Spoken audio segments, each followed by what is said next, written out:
শুক্রবার রাতে খুব ঝড় বৃষ্টি হয়েছিল এখানে। আর মানে বলারই কথা নেই, এত ঝড় হয়েছিল মনে হচ্ছে না সব উড়িয়ে নিয়ে চলে যাবে। আর রাত্রিবেলা এত বৃষ্টি হয়েছিল যে কি বলবো। আর শনিবারের দিনটা কিন্তু খুব খারাপ ছিল, বৃষ্টি পড়ছিল, তাই জন্য ভাবলাম যে পনিরের তরকারি না করে আজকে একটু মিশানো সবজি দিয়ে একটু খিচুড়ি বানিয়ে নিই। আর বেশি কিছু রান্না করতে ইচ্ছাও করছিল না, কারণ একটু শরীরটাও খুব একটু খারাপ ছিল, তাই জন্য।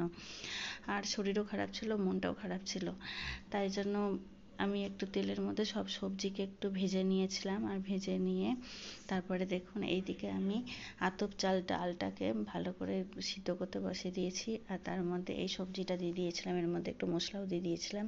আর লাস্টে এই যে মায়াপুর থেকে নিয়ে এসেছিলাম ঘিটা, সেই ঘিটা দিয়ে দিয়েছিলাম। এত সুন্দর হয়েছিল খেতে যে কি বলবো। তার সাথে একটু পাঁপড় ভাজাও করেছিলাম আলাদা করে, আর বাদাম ভাজা করেছিলাম, আর পটল ভাজা করেছিলাম। হ্যাঁ, এগুলো কাটা ছিল, ওই জন্য ভাবলাম যে করেই নিই। আর তরকারিটা করতে পারিনি, ওই জন্য তরকারিটা খিচুড়ির মধ্যে দিয়ে দিয়েছিলাম। মিশানো তরকারি দিয়ে কিন্তু খিচুড়ি খেতে কিন্তু মন্দ হয় না, খেতে কিন্তু খুব ভালো হয়। তোমরাও চাইলে কিন্তু ট্রাই করতে পারো, মন্দ হবে না কিন্তু। মাঝে মাঝে এরকম খাবার খেতে কিন্তু খুবই ভালো লাগে। আর মেঘলা মেঘলা দিনে কিন্তু খেলে সেই ভালো লাগে, খুব গরমে খাওয়া যায় না, পেট খারাপ হয়ে যেতে পারে। কিন্তু ঠান্ডা ঠান্ডা দিন করলে, বৃষ্টি পড়লে কিন্তু খিচুড়ি খেলে মন্দ হয় না।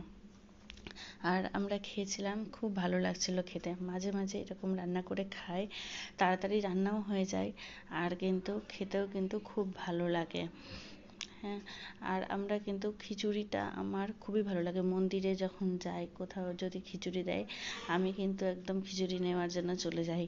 মানে এত ভালো লাগে আমার খিচুড়ি খেতে যে কি বলবো। আমার ছেলেরাও খিচুড়ি খেতে ভালোবাসে, মানে খারাপ বাসে না। আর আমি তো রাত্রিবেলা করেও খিচুড়ি খেয়ে নিই, এত ভালো লাগে খিচুড়ি খেতে যে কি বলবো। ঠিক আছে, ভিডিওটা এখানেই শেষ করছি, বাই বাই।